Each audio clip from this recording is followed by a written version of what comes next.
CJP protest మీద గూండాగిరి చేస్తున్న కొంతమంది ప్రొటెస్టర్స్ తప్పుడు వ్యక్తులతో పెట్టుకున్నారు. నిహాంగ్ 6ను చూసి పోలీసులు, ఆర్మీ కూడా ఒక అడుగు వెనక్కి వేస్తుంది. అసలు సిసలైన వాహే గురు సిక్ వారియర్స్ వీళ్ళు. తలపై బ్లూ టర్బన్, తలలో ఒక ఇనుము ఖడ్గం, చేతిలో కత్తి లాఠీ, సిక్ అవతారంలో ఉన్న వాళ్ళే నిహాంగ్ సిక్కులు. ఖాళీస్థానీలు రియల్ సిక్స్ కాదు, నిహాంగ్ సిక్కులే అసలు సిసలైన పంజాబీ హర్యానీ సిక్కులు. నిహాంగ్ 6ను అభిజిత్ దీప్కే అవమానించాడు. ఇప్పుడు వీళ్ళు అభిజిత్ అబాలజీ చెప్పాలి, లేకపోతే తోలు తీస్తాం తాట తీస్తాము అంటున్నారు. యాక్చువల్లీ నిహాంగ్ సిక్కులు సీజేపీ ప్రొటెస్ట్ చేస్తున్న స్టూడెంట్స్కు సహాయపడడానికి వెళ్ళారు. మీరు జూలై 21 వీడియో చూస్తే హ్యాకర్స్ ఎంట్రీ అని చెప్పి నిహాంగ్ సిక్కులు వచ్చారు. ఇక గేమ్ మొత్తం చేంజ్ అయిపోతుంది అనుకున్నారు. బట్ 24 గంటల తర్వాత నిహాంగ్ సిక్కుల మనసు మారిపోయింది. ప్రొటెస్టర్స్నే కొడుతున్నారు, పోలీసులకే సపోర్ట్ చేస్తున్నారు. ఈ 24 గంటల్లో ఏం జరిగింది? జంతర్ మంతర్లో వెళ్ళిన తర్వాత నిహాంగ్ సిక్కులు ఎలా మారిపోయారు అనేదే మాట్లాడుకుందాం. ఫస్ట్ ఈ వీడియో చూడండి. పార్లమెంట్లో దూరడానికి ట్రై చేస్తున్న యువతపై లాఠీ చార్జ్ జరిగింది. ఈ అమ్మాయి ప్లీజ్ హెల్ప్ అని చెప్పి వీడియో పోస్ట్ చేసింది. ఇది చూసి చలించిపోయిన నిహాంగ్ సిక్కులు పంజాబ్, హర్యానా నుండి కార్స్, జీప్స్, బసెస్ వేసుకొని కత్తులు, కట్టెలు పట్టుకొని వచ్చారు.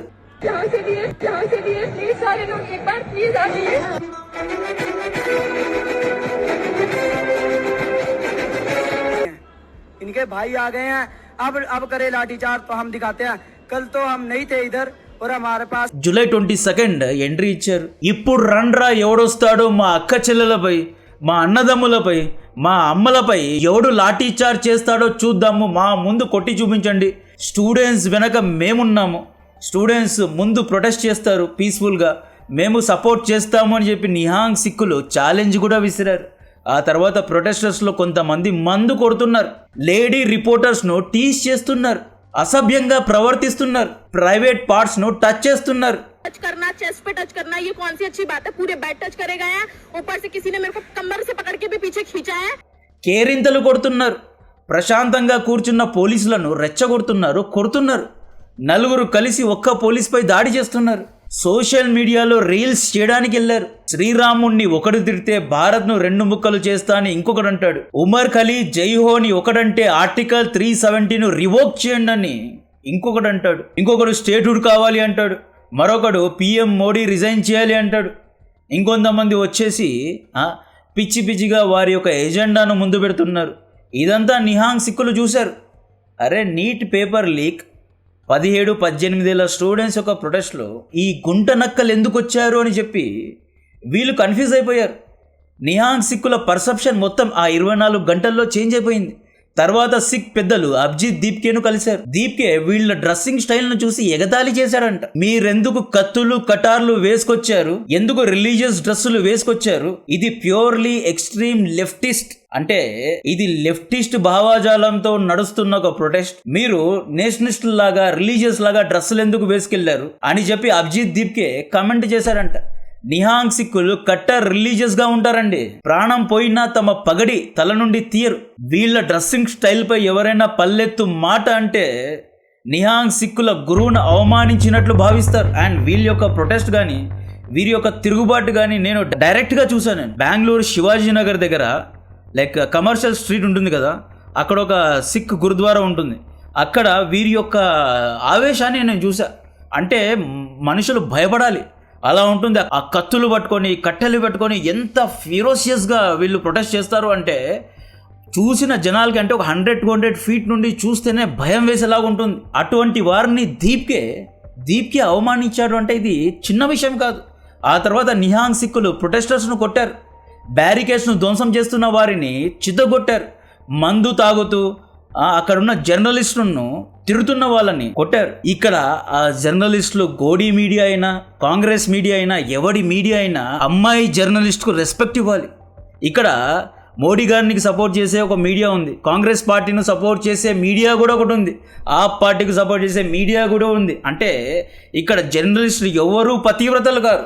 అక్కడ ప్రొటెస్ట్ను కవర్ చేసి ఆడవారిని ఎగతాళి చేయడం ఏంటి? ఆడవారి వెనక వెళ్ళడం ఏంటి? ఇలా అయితే రేపొద్దున మోడీకి ప్రోగా జరిగే ప్రొటెస్ట్లో లెఫ్ట్ జర్నలిస్ట్పై లేదా కాంగ్రెస్కు సపోర్ట్ చేసే జర్నలిస్టులు కొడితే ఎలా ఉంటుంది? అంటే ఎటువంటి సంస్కారానికి తెరలేపుతున్నారు? ఆ ఎటువంటి కొత్త కొత్త పద్ధతులను తీసుకొస్తున్నారు? ధర్మేంద్ర ప్రధాన్ గారు రిజైన్ చేయాలి, నీట్ పేపర్ లీక్ గురించి ప్రొటెస్ట్ జరగాలి, అంతే తప్పితే భారత్ను 2 ముక్కలు చేస్తారా? భారత్ను నేపాల్ లాగా మారుస్తారా? దమ్ముంటే మార్చండి. ఇక్కడ 3 లైన్ ఆఫ్ డిఫెన్స్ ఉన్నాయి. ఒకటి పోలీసులు, వాళ్ళు ఫెయిల్ అయితే ఇండియన్ ఆర్మీ ఫెయిల్ అయితే భారతదేశంలో ఉన్న 100 కోట్ల నేషనలిస్టులు, రైట్ వింగర్స్, దేశం కోసం ప్రేమించే వాళ్ళు జంతర్ మంతర్కి వస్తారు. ఆ తర్వాత ఎవడికి ప్రొటెస్ట్ చేసే దమ్ముందో చూస్తారు.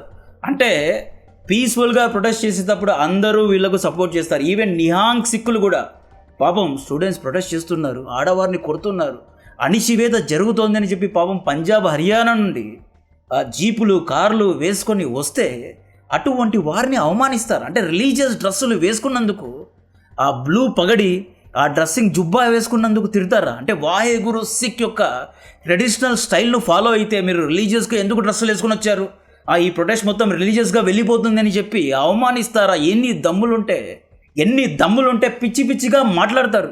అంటే హిందూ దేవీ దేవతల్ని, సిక్కు దేవీ దేవతల్ని, సిక్కు గురువులని అవమానించడానికే ప్రొటెస్ట్ చేస్తున్నారా? ఈరోజు 11 గంటలలోపు దీప్కే సారీ చెప్పాడా, ఓకే, లేదా అంటే ప్రొటెస్టర్స్ను పోలీసుల కంటే ముందే కొడతాము, పోలీసులకే సపోర్ట్ చేస్తాము అని చెప్పి వాహే గురు ఫాలోవర్స్ చెప్తున్నారు.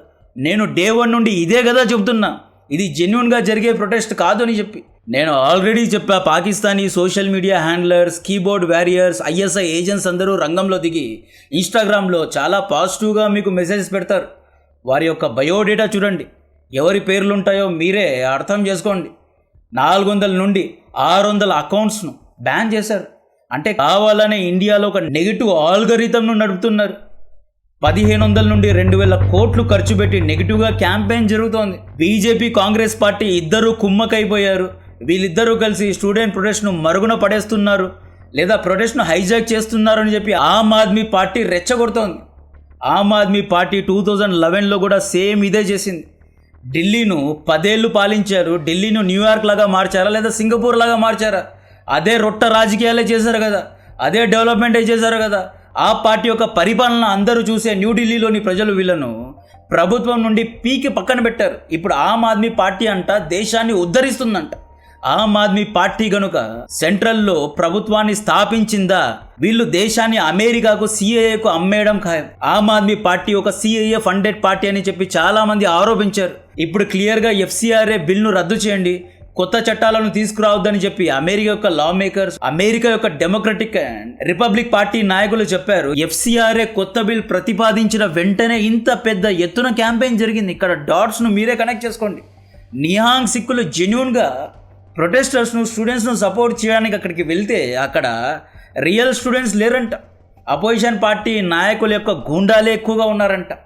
అల్లరి మూకలు, చిల్లరి మూకలు అండ్ ఆ జంతర్ మంతర్లో కాండోమ్స్ కూడా కనిపించాయి. అంటే అక్కడ కాపురాలు పెట్టడానికి వెళ్ళారా లేదా ప్రొటెస్ట్ చేయడానికి వెళ్ళారా? పంజాబ్లో, కర్ణాటకలో పేపర్ లీక్స్ జరిగాయి. దాని గురించి ఎవడూ మాట్లాడడం లేదు. అభిజిత్ దీప్కేను పంజాబ్, కర్ణాటక పేపర్ లీక్ గురించి మాట్లాడు అంటే ఇతను ఆ క్వశ్చన్ను బైపాస్ చేస్తాడు. ఏదేదో మాట్లాడతాడు. సోనం వాంచుక్ ఫాస్ట్ విరమించాడు. బాగా తింటున్నాడు ఆయన, పెద్ద ఆయన, హ్యాపీగా హాస్పిటల్లో ఉన్నాడు, ఫ్యామిలీతో హ్యాపీగా ఉన్నాడు.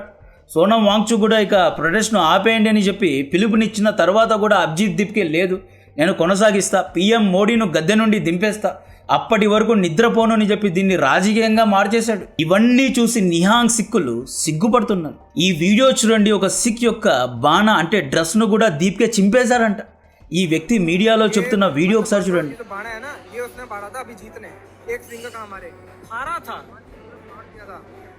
గురు నానక్ గారు హిందూయిజం నుండి సిక్ రిలీజియన్కు కన్వర్ట్ అయ్యి సిక్ రిలీజియన్ను స్థాపించారు. ఆ తర్వాత 10 అవతారాలు ఎత్తారు. ఈయన ఒక సిక్ వారియర్, మహారాజా రంజిత్ సింగ్ గారు. ఆయన గురించి మనకు తెలిసిందే కదా. ఆఫ్ఘనిస్తాన్ రాజులను ఓడించిన ప్రపంచంలోనే ఏకైక రాజు మహారాజా రంజిత్ సింగ్. మహారాజా రంజిత్ సింగ్ గారి ఆర్మీలో పనిచేసిన వాళ్ళే ఈ నిహాంగ్ సిక్కులు. ఆఫ్ఘనిస్తానీలను అలెగ్జాండర్ ది గ్రేట్, బ్రిటిషర్లు, సోవియట్ యూనియన్, అమెరికన్స్ కూడా ఓడించలేకపోయారు. ప్రపంచంలో ఆఫ్ఘనిస్తాన్ను ఓడించిన ఒకే ఒక రాజు మహారాజా రంజిత్ సింగ్. అంటే వీరి యొక్క రక్తం యుద్ధం కోసమే తయారు చేయబడింది. నిహాంగ్ సిక్కులంటే అంటే ఒక గ్రేటెస్ట్ అమౌంట్ ఆఫ్ రెస్పెక్ట్ అనేది ఉంటుంది. మీరు చూసుకోండి, నిహాంగ్ సిక్కులు ఎంట్రీ ఇచ్చిన వెంటనే పోలీసులు కూల్ డౌన్ అయిపోయారు. నిహాంగ్ సిక్కులతో చాలా జాగ్రత్తగా మాట్లాడారు. బికాస్ నిహాంగ్ సిక్కులు క్యాన్ టేక్ ఓవర్ ఎనీథింగ్. వీళ్ళు కనుక రంగంలో దిగితే పార్లమెంట్లో దూరగలరు. అంటే ఒక 1000-2000 మంది సైన్యాన్ని అక్కడ పెట్టినా కూడా దాటి వెళ్ళగలరు. నిహాంగ్ సిక్కుల సపోర్ట్ వచ్చేసింది అంటే వన్ పాయింట్ ఆఫ్ టైంలో మేబీ పాపం అనుకునే ఒక పాజిటివ్గా ఇమేజ్ వెళ్ళే టైంలోనే నిహాంగ్ సిక్కులతోనే కొట్లాడతాడు. అభిజిత్ దీప్కే ఒక స్థాయి ఏంటి? ఎక్కడో యూఎస్ఏ నుండి వచ్చినోడు నిహాంగ్ సిక్కులకే టర్మ్స్ను డిక్టేట్ చేస్తాడా? వాళ్ళు రిలీజియస్ పగడి డ్రెస్సులు వేసుకున్నారు అంటే వాళ్ళు డైలీ ఇలానే ఉంటారు. సీజేపీ ప్రొటెస్ట్ కోసం స్పెషల్గా వీళ్ళు డ్రెస్సులు వేసుకుని రాలేదు. వారి యొక్క డ్రెస్సులను చింపే అధికారం ఈ వ్యక్తికి ఎవరిచ్చారు? ఆ తర్వాత అభిజిత్ దీప్కే ప్రొటెస్ట్లో ఉండడం లేదు. సిక్ లీవ్లు తీసుకుంటున్నాడు. మధ్యలో ఎక్కడికో కారులో వెళ్ళిపోతాడు. బయట తింటాడు చికెన్లు మటన్లు. తీపి విజేత దహియా ప్రొటెస్ట్ సమయంలో భయపడి ఉంటాడు. ఎందుకంటే అంతమంది జనాలు చూసి భయపడి ఉంటాడు. So that's not a big deal. భయపడి బర్గర్ తింటున్నాడు. అతన్ని పట్టుకొని కొట్టారు. సీజేపీ స్పోక్స్ పర్సన్గా తీసేశారు. విజేత దహియా మీడియా ముందుకు వచ్చి ఏమంటాడు అంటే, దీప్కే ప్రతిరోజు హంగర్ స్ట్రైక్ అని చెప్పి చికెన్లు బర్గర్లు తింటాడు. లోపలికి వెళ్ళేసి లైమ్ జ్యూస్లు తాగుతాడు. కచోరీలు కుక్కుంటూ తింటాడు. జూలై 20న పోలీసులు స్టూడెంట్స్ను కొడుతూ ఉంటే దీప్కే ట్రక్ లోపల దాక్కున్నాడు అని చెప్పి అభిజిత్ దీప్కేను ఎక్స్పోజ్ చేశాడు తీపి విజేత దహియా. ఇప్పుడు అభిజిత్ దీప్కే కూడా తన పొలిటికల్ ఎంట్రీ కోసం మిమ్మల్ని పావుల్లాగా మార్చుకుంటున్నాడు. మీరు గనుక ఆ వ్యక్తి మాట విని కేసెస్లో ఇరుక్కున్నారా, డీటైన్ అయ్యారా, మీ భవిష్యత్తుకు ప్రమాదమే. బికాస్ పంజాబ్ కర్ణాటకలో పేపర్ లీక్ జరిగాయి. ఈ వ్యక్తి ఏమీ మాట్లాడడం లేదు. నిహాంగ్ సిక్కు గురువులను అవమానించాడు. ఈరోజు 11 o'clock లోపు సారీ చెప్పలేదు అంటే ప్రొటెస్టర్స్నే కొడతాము అని చెప్పి వీళ్ళు వార్నింగ్ ఇస్తున్నారు. నిహాంగ్ సిక్ గురువు ఈయన మీడియా ముందుకు వచ్చి అభిజిత్ దీప్కి అపాలజీ చెప్పాలి అని చెప్పి వార్నింగ్ ఇస్తున్నారు. జంతర్ మంతర్లో ఇన్స్టాగ్రామ్ రీల్స్ చేస్తున్నారు. ఇక్కడ LGBTQ కమ్యూనిటీకు సపోర్ట్ చేసేవారికి SFI ASF లెఫ్ట్ ఆర్గనైజేషన్కు నేను డైరెక్ట్గా అడుగుతున్న క్వశ్చన్, మీరు ఈక్వాలిటీ అంటారు, ఆడ మగ సమానమే అంటారు, caste religion gender based discrimination ఉండకూడదు అంటూ ఉంటారు, కుల మత ఆడ మగ భేద భావాలు ఉండకూడదు అని చెప్పి ఎప్పుడు అంటూ ఉంటారు, రైట్? PM మోడీ గారికి అమ్మాయి డ్రెస్ వేశారు, లిప్స్టిక్ వేశారు, గాజులు వేశారు. ప్రొటెస్ట్కు భయపడి PM మోడీ గాజులు వేసుకున్నాడు అని చెప్పి కమెంట్స్ చేశారు. మోడీ గారిని భలేగా మాక్ చేశారు. ఇండియాలో చైనా లాగా డిక్టేటర్షిప్ లేదు, పీస్ఫుల్గా మీరు ఏమైనా చేయొచ్చు. పార్లమెంట్ వంటి సేక్రెడ్ ప్లేసెస్ పై దాడి చేయకుండా పీస్ఫుల్గా ఎన్ని రోజులైనా ప్రొటెస్టులు చేసుకోవచ్చు. ఒక పోస్టర్లో మోడీ గారికి దుపట్టా వేశారు. రాహుల్ గాంధీ నోరు మూసుకున్నాడు, గాజులు వేసుకున్నాడు అని రాహుల్ గాంధీ గారిని కూడా విమర్శించారు. అరవింద్ కేజ్రీవాల్ ఒక్కటే మొగోడు మునగాడు. రాహుల్ గాంధీ, మోడీ, అమిత్ షా అందరూ మీ దృష్టిలో గాజులు తొడుక్కున్న వాళ్ళే, రైట్? ఇక్కడ అమ్మాయిలు అబ్బాయిలు సమానంగా ఉన్నప్పుడు గాజులు తొడుక్కుంటే పిరికి వాళ్ళు అయిపోతారు. అమ్మాయిల డ్రెస్సులు వేసుకునే వాళ్ళు చేతగాని వాళ్ళ అనే మీనింగ్ రావడం లేదా? అంటే ఆడవారికి ధైర్యం లేదు, దుపట్టా వేసుకొని గాజులు వేసుకొని ఇంట్లో కూర్చుంటారు ఆడవారని చెప్పి మోడీ గారికి ఆడవారి డ్రెస్ వేసి ఆడవారిని అవమానిస్తున్నారు, ఫెమినిస్టులను అవమానిస్తున్నారు. మీరే ఆడ మగ సమానం అంటారు. అటువంటిది మీరే ఏం చేస్తున్నారు చూడండి. క్యాస్ట్ బేస్డ్ డిస్క్రిమినేషన్ ఉండకూడదు అంటారు. అలాగైతే రిజర్వేషన్స్ ఎందుకు ఉన్నాయి? ఓసీ స్టూడెంట్స్ అందరూ రంగంలో దిగి ఇప్పుడు ఏమంటున్నారు అంటే, నీట్ పేపర్ లీక్ జరిగింది, పేపర్ లీక్ వల్ల టాలెంట్ లేని వాళ్ళు డాక్టర్స్ అవుతారు, ఆ తర్వాత వీళ్ళే చికిత్స చేస్తారు, దీనివల్ల ప్రజలు చనిపోతారు. మీరు క్యాస్ట్ బేస్డ్ రిజర్వేషన్ పెట్టారు. ఒక ఓసీ స్టూడెంట్ 1000 లోపు ర్యాంక్ తీసుకున్నాడు, మిగతా కేటగిరీ స్టూడెంట్స్ 10,000 రూపాయలు ర్యాంక్ తీసుకున్నారు. బట్ ఈ ఇద్దరికి different level of skill and talent ఉన్నా కూడా ఇద్దరికి ఒకటే యూనివర్సిటీలో సీట్ వస్తోంది. కొంతమంది 70,000 లక్షకు పైగా ర్యాంకు తీసుకున్నా కూడా ఇంజనీరింగ్లో ఈసీఈ సిఎస్ఈ సీట్స్ వస్తున్నాయి. ఈ విధంగా రిజర్వేషన్ బేస్డ్గా మీరు ఇంజనీరింగ్ అండ్ మెడికల్ సీట్స్ ఇస్తూ ఉంటే టాలెంట్ లేని స్కిల్ లేని వాళ్లకు, పెద్దగా కష్టపడని వాళ్లకు మీరు పెద్ద పెద్ద సీట్స్ ఇచ్చేస్తే వీళ్ళు రేపొద్దున చికిత్స చేస్తారు, ఇంజనీరింగ్ చేస్తారు, డిజైన్ చేస్తారు. దీనివల్ల ప్రజల ప్రాణాలు పోవా అని చెప్పి ఓసీ కేటగిరీ క్యాస్ట్ డిస్క్రిమినేషన్ గురించి గుర్తు చేస్తున్నారు. అంటే ఈ మూమెంట్ వేరే విధంగా వెళ్తోంది. నీట్ పేపర్ లీక్ కోసం 18 గంటలు ప్రభుత్వం అభిజిత్ దీప్కే లాంటి వాళ్ళ గురించి మాట్లాడినప్పుడు OC students general category reservation యొక్క హక్కుల కోసం ప్రభుత్వం ఎందుకు మాట్లాడడం లేదు? ఎందుకని నరేంద్ర మోడీ గారు యోగి ఆదిత్యనాథ్ గారు, అమిత్ షా గారు, ఈ పెద్ద పెద్ద నాయకులు, రాహుల్ గాంధీ గారు వీళ్ళెందుకు జనరల్ కేటగిరీ రిజర్వేషన్ గురించి మాట్లాడడం లేదు? 70% రిజర్వేషన్ ఉంది అని చెప్పి వీళ్ళు కూడా, అంటే కాంట్రాస్ట్గా వీరు కూడా ఒక ఉద్యమాన్ని స్టార్ట్ చేశారు. ఖర్గోష్ జనతా పార్టీ అని స్టార్ట్ చేశారు. వీళ్ళు కూడా కొత్త పార్టీ స్టార్ట్ చేసి నెక్స్ట్ రిజర్వేషన్ గురించి ఉద్యమం జరగబోతోంది. ఇక్కడ CJP ప్రొటెస్ట్లో పోస్టర్ గర్ల్ అని చెప్పి ఒక అమ్మాయి ఈ అమ్మాయి చూడండి, ఈ అమ్మాయి వైరల్ అయింది. అంటే పోలీస్ జీప్ను ఆపింది, కట్ చేస్తే ఈ అమ్మాయి ఇన్స్టాగ్రామ్లో సబ్స్క్రిప్షన్ పెట్టేసి CJP ప్రొటెస్టర్స్ను తన ఫ్యాన్స్ లాగా మార్చుకొని, అండ్ ఆ సబ్స్క్రిప్షన్లో ఏముంటుందో మనకు తెలిసింది కదా, ఇన్స్టాగ్రామ్ సబ్స్క్రిప్షన్లో అర్ధనగ్న ఫొటోస్ వీడియోస్ పెట్టుకొని ఈవిడ డబ్బులు సంపాదిస్తోందని వీళ్ళు దేశాన్ని కాపాడుతారా? అండ్ ఈ ఉద్యమం అనేది దేశవ్యాప్తంగా వ్యాపిస్తుంది. నా దగ్గర ఆధారాలు కూడా ఉన్నాయి. నేపాల్, బంగ్లాదేశ్ తరహాలో దీన్ని తీసుకువెళ్ళడానికి ట్రై చేస్తున్నారు. ప్రభుత్వం ఇకనైనా కొంచెం స్ట్రిక్ట్గా, కొంచెం డిక్టేటర్ లాగా ప్రవర్తించి వీళ్ళను అణిచివేయాలి. లేదంటే ఇలాగే ఇంకొక 10 మంది స్టూడెంట్స్ వచ్చేసి మాకు అది కావాలి, ఇది కావాలి, ఇది క్యాన్సిల్ చేయండి, అది క్యాన్సిల్ చేయండి అని చెప్పి నిరాహార దీక్షలు చేసుకుంటా గవర్నమెంట్ను బ్లాక్మెయిల్ చేసుకుంటూ ప్రతి దాంట్లో ప్రతి ఫీల్డ్లో హంగర్ స్ట్రైక్ చేసేసి గవర్నమెంట్ను బ్లాక్మెయిల్ చేసి ప్రభుత్వం నడవకుండా భారతదేశ ఆర్థిక వ్యవస్థ మెరుగుపడకుండా చూసుకుంటారు. ఇరాన్ యుద్ధం వల్ల ఆల్రెడీ భారత ఆర్థిక వ్యవస్థ వెనకబడింది. రష్యాలో యుద్ధం జరుగుతోంది. ఇండియా యొక్క ఎక్స్పోర్ట్స్పై టారిఫ్లు పడుతున్నాయి. ఇన్ని సమస్యల్లో మళ్ళీ హంగర్ స్ట్రైక్ డ్రామాలు స్టార్ట్ అయ్యాయి అనుకోండి, ఇండియా జీడిపిగా ఎప్పటికీ పెరగదు.